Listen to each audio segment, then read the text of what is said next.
Bom dia!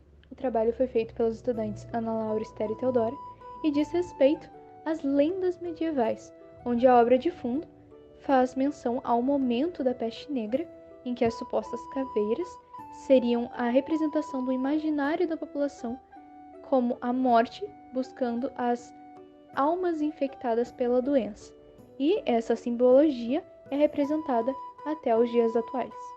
Em relação ao imaginário medieval, as lendas foram extremamente importantes, porque elas faziam parte dessa constituição de cultura e das próprias civilizações durante aquela época, e que estão presentes nos nossos elementos da sociedade, com adaptações e interpretações novas, passadas de geração em geração, com essa presença na própria literatura e cinematografia atual. Esse período foi marcado por tradições culturais, assim como a cultura greco-romana, pagã nórdica, como a dos celtas e dos germanos, e a própria cultura judaico-cristã, representada pelos árabes e muçulmanos.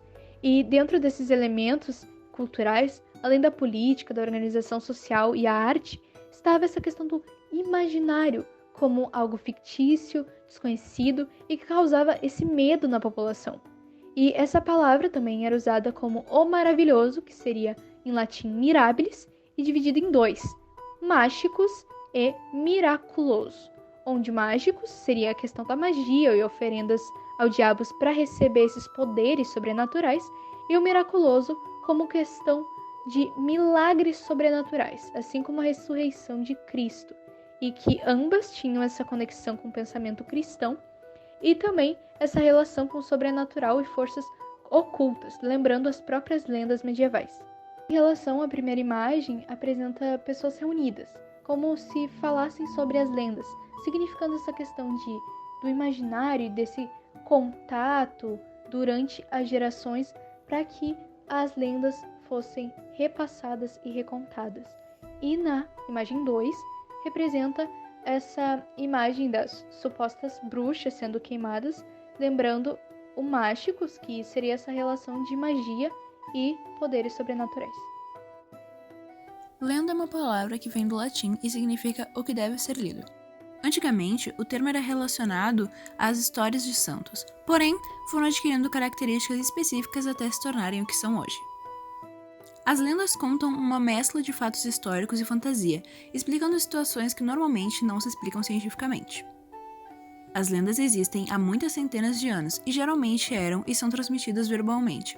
Por conta disso, podem acabar sofrendo alterações por adquirirem cada vez mais detalhes de geração em geração. A diferença de lenda e mito é quase imperceptível, por isso são facilmente confundidos. Os mitos usam muitas simbologias como deuses e heróis para explicar a realidade através de suas histórias sagradas, que não possuem nenhum tipo de embasamento para serem aceitas como verdades. Já as lendas, como visto anteriormente, fornecem explicações aos fatos que não são explicáveis pela ciência ou pela lógica, e por conta disso são mais facilmente aceitas, pois apesar de serem fruto da imaginação, não são necessariamente sobrenaturais ou fantásticas. Bom, alguns protagonistas das lendas medievais são os seres mitológicos, que influenciaram a cultura medieval através do imaginário. Assim como os dragões, que possuíam um significado negativo e também foram vistos pela população como animais realistas, sendo contados a partir de lendas e considerados como algo fascinante, devido à sua cauda ser um tipo de arma para enrolar e sufocar as suas presas. Assim como a simbologia de matar um dragão, representando o conflito entre a luz e as trevas. Já as Melusinas foram escritas por Jean de Arras em 1387 e encontradas nas lendas da França medieval, que falavam de uma jovem com asas de dragão e metade do corpo inferior como se fosse uma cauda dupla. A história conta sobre uma dama mágica casada com um mortal, porém ela era amaldiçoada e trouxe consequências ruins para o marido.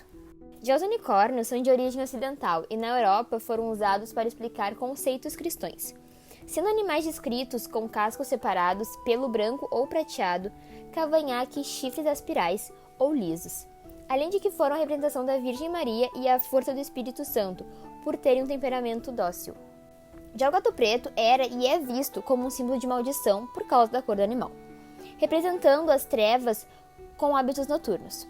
E esses aspectos foram vistos como se eles tivessem essa associação com bruxas e o pacto com o demônio, por causa da crença de que eles seriam bruxas disfarçadas.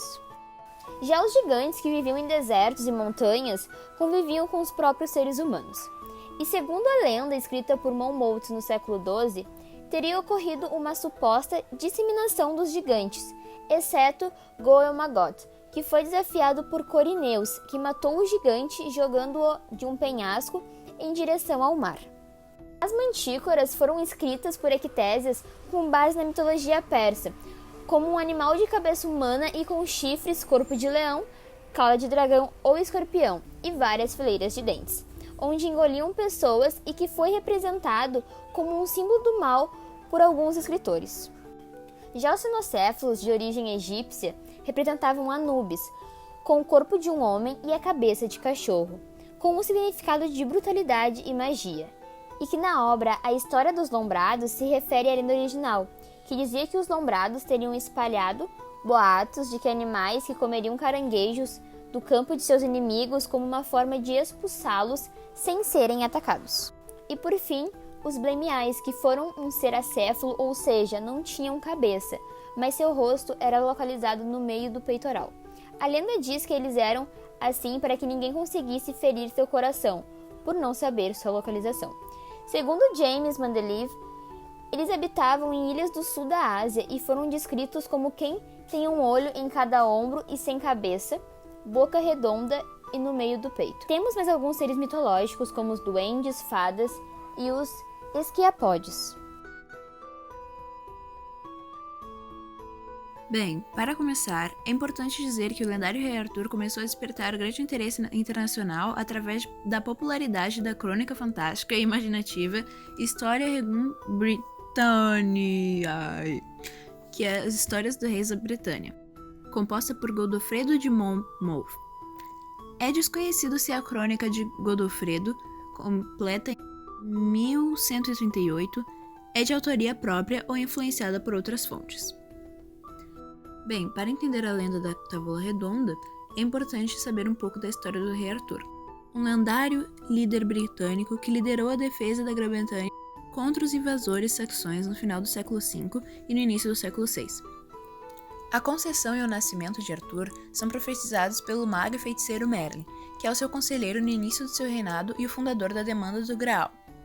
Merlin aconselha o rei Uther a criar Arthur, seu filho bastardo, em segredo, sem deixá-lo a par de que é filho da nobreza. Quando o rei morre, Arthur ainda é muito jovem, então é decretado que aquele capaz de apunhalar a espada de Uther da pedra tomará o trono.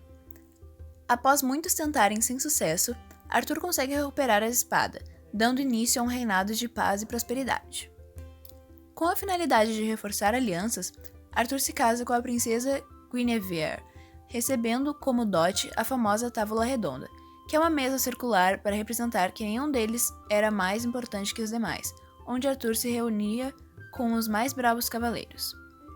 Para dar mais contexto, os cavaleiros da Távola Redonda eram 12, deveriam ser homens puros de coração e viver de acordo com os preceitos cristãos. O local das reuniões era Camelot. Ao redor das tábuas se reuniam, juntamente ao rei, os cavaleiros mais nobres, mais corajosos e mais fortes do reino. Segundo o escritor Thomas Malory, os cavaleiros possuíam um código de conduta que fundamentava todas as decisões tomadas por eles. Alguns dos aspectos desse código eram: buscar a perfeição humana, agir com retidão nas ações, respeitar os semelhantes, amar seus familiares, ter piedade com os enfermos, ter doçura com crianças e mulheres, ser justo e valente na guerra e leal na paz. Uma curiosidade interessante sobre a Távola Redonda dizia a respeito de um assento específico, o chamado Assento Perigoso. Esse assento era um lugar que ficava em frente ao rei e que seria destinado apenas a uma pessoa específica, o melhor entre todos os cavaleiros. Qualquer outro homem que se sentasse ali indevidamente passaria por muitos sofrimentos e poderia até mesmo chegar a morrer. Em uma das reuniões da Távola Redonda, os cavaleiros têm uma visão do Santo Graal, o cálice que Jesus Cristo teria bebido na última ceia, que acaba desencadeando uma disputa entre quem seria capaz de alcançar o objeto sagrado primeiro. A Esther vai falar daqui a pouco sobre ele. Existem muitas variáveis na história, nem mesmo a existência do rei Arthur é comprovada. A visão do arqueólogo Noah Myers observa que nenhuma figura na história e na mitologia tem tomado tanto tempo dos historiadores, e ainda assim a lenda sobrevive por todos esses séculos. No século XII, surgiu a lenda do Santo Grau, de origem cristã e também influência cultural céltica e arturiana. E essa lenda falava sobre um objeto sagrado, uma relíquia, e que supostamente seria o objeto usado por Jesus na sua última ceia. E também sua primeira Eucaristia, que é quando o pão e o vinho representam o corpo e o sangue de Cristo. E por ser um objeto sagrado, acreditava-se que quem tomasse da taça receberia poderes divinos. A primeira versão falava sobre que a taça, na verdade, era um objeto arredondado, assim como uma tigela, e na versão céltica fala que, na verdade, a taça não era uma taça, e sim um caldeirão mágico. E depois, outras interpretações da lenda foram originando novas histórias, assim como a procura do rei Arthur pelo objeto sagrado. Em relação à lenda de Robin Hood, que ocorreu durante o século XII e época das Cruzadas, falava sobre um personagem que tirava o dinheiro da nobreza para dar aos pobres. Durante o reinado do rei Ricardo, que foi raptado e quem toma conta do reino era o príncipe João, o irmão do rei, que cobrava impostos absurdos da população.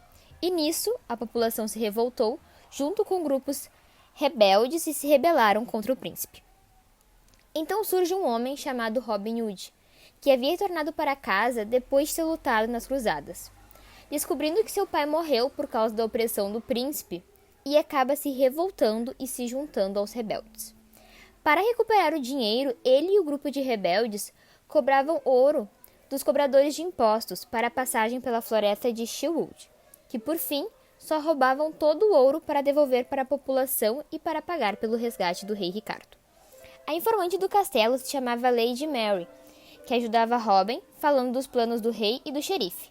E como Robin era um bom arqueiro, João fez uma disputa de arco e flecha para que fosse capturado. Mesmo com Robin disfarçado, ele ganhou o torneio e foi descoberto, sendo preso e condenado. Porém, um dos seus amigos finge estar dando um tapa em seu rosto para esconder na boca de Robin a ponta de uma flecha. E a Lady Mary também é descoberta, sendo assim é condenada à forca. No dia do enforcamento dos dois, Robin salva Mary e o rei Ricardo consegue voltar ao reino. E junto dos rebeldes, faz um ataque ao príncipe, tendo vitória e estabelecendo a ordem na Inglaterra.